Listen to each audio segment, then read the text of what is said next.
Hey troops, it's Roy for Geeks Adventures. Woohoo! So then I was trying to figure out what could I possibly do for a post today? Something, something unique, something cool. I'm like, okay, want to do a toy thing, yada yada yada, and going through my Facebook feed because I'm addicted. I'm fine. I can stop whenever I want. The good news though is, little reminder popped up. This year's the 15th anniversary for the release of Chris Nolan's The Dark Knight. um, the impact that movie had, still has, just huge. I mean, even 15 years later, it's still whispered like, "Oh, The Dark Knight."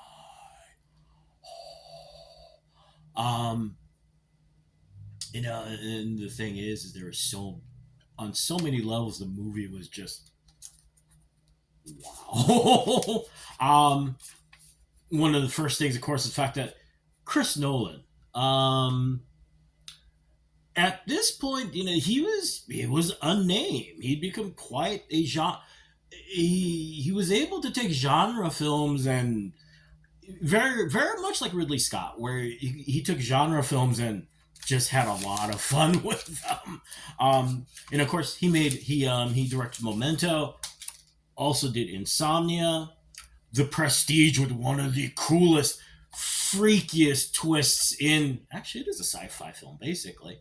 Um, and of course, started the Batman reboot with Batman Begins. And at the end of the film, one of the most fun moments is that, as a homage to Batman Year One, at the end of the film, Batman and Gordon meet at the rooftop. They chat, and Batman and Gordon hands Bruce the Joker card, and of course, we're all going, "Oh my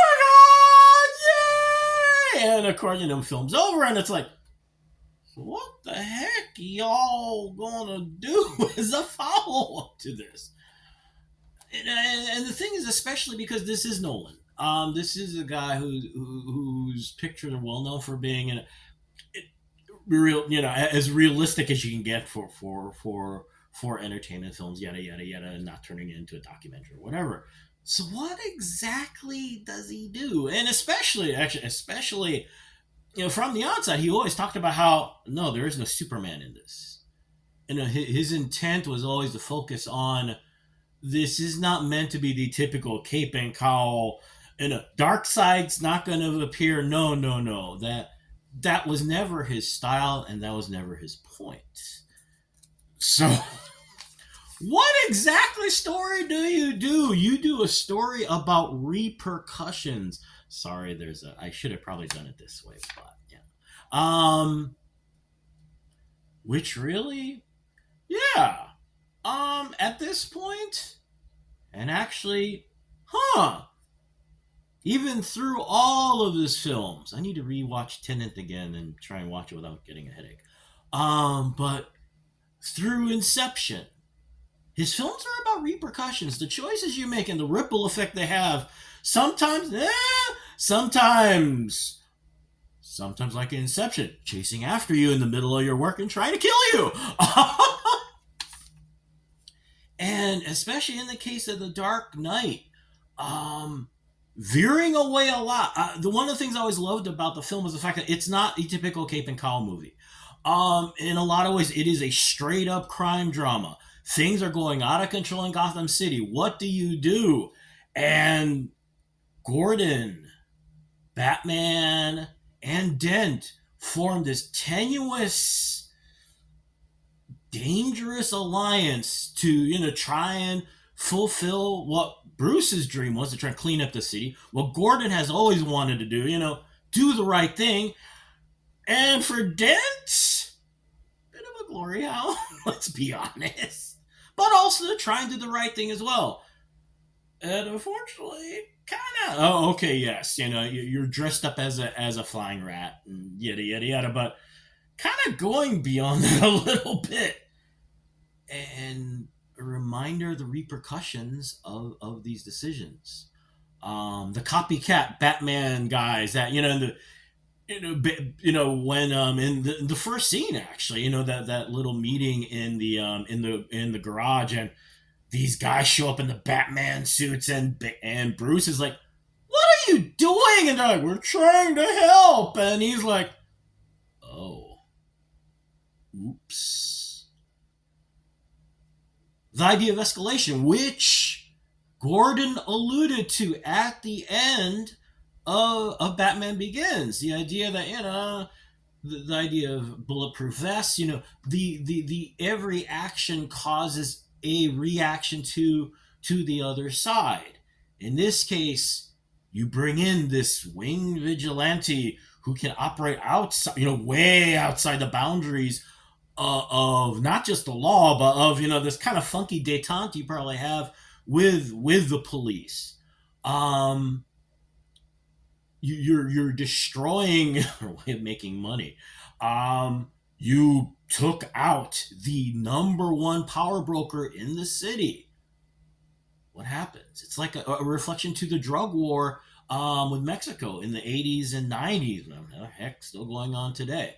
Yes, you take out the leading crime boss and created a power vacuum that started a drug war of epic proportions with ripple effects that scared the living daylights out of everybody.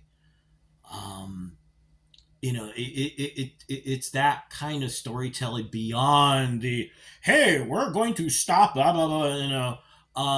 It goes way beyond that. And veering away from the giant. Thanos is fun. Okay, that's a lot of fun, but this is another level of storytelling too, with so many layers, so many questions, all these ambiguous things going on that creates a giant mess. Um, Something else that just the cast in this film, and amazing cast. And I just realized Oldman, Kane, Bale all won Oscars down over time. But that is not all. You have Aaron Eckhart.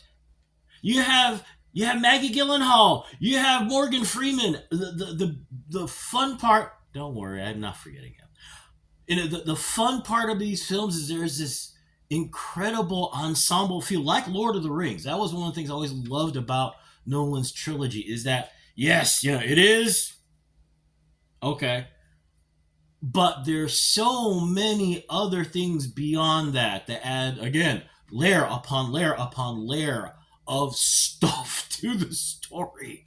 um I still remember watching this, and there's that scene where Gordon gets killed at the funeral, and it's like, you guys killed Gordon.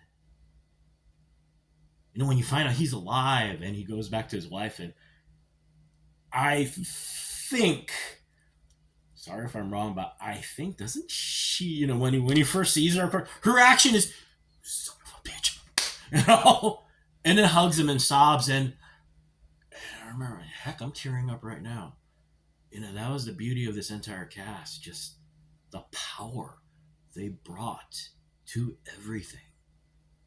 All these things combined together to create this incredibly magical moment. Yeah, and of course, at this point, Ledger, I mean, I love this movie. It's not perfect, but it's so fun. And, it's a sons and fathers movie. So, love you, Dad. Miss you. So, at this point, there's still, the general feeling, oh, yeah, kids got, and then,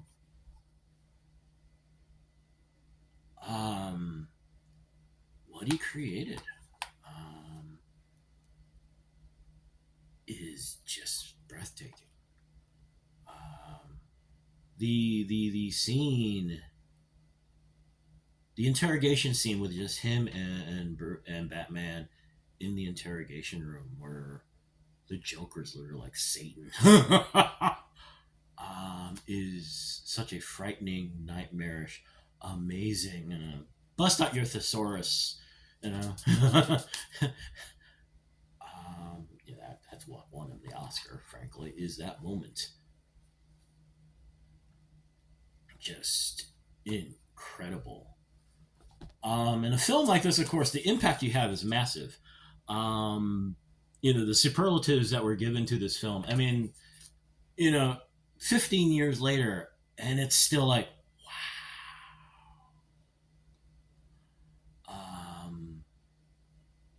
which unfortunately led to a slight problem.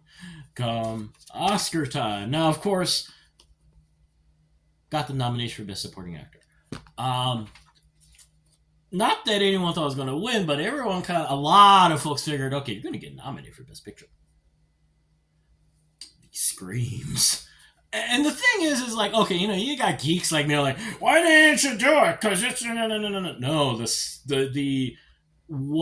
The biggest impact was the fact that folks who are not superhero fans, folks who are not dorks like me, who are like, you guys don't have enough respect for the genre.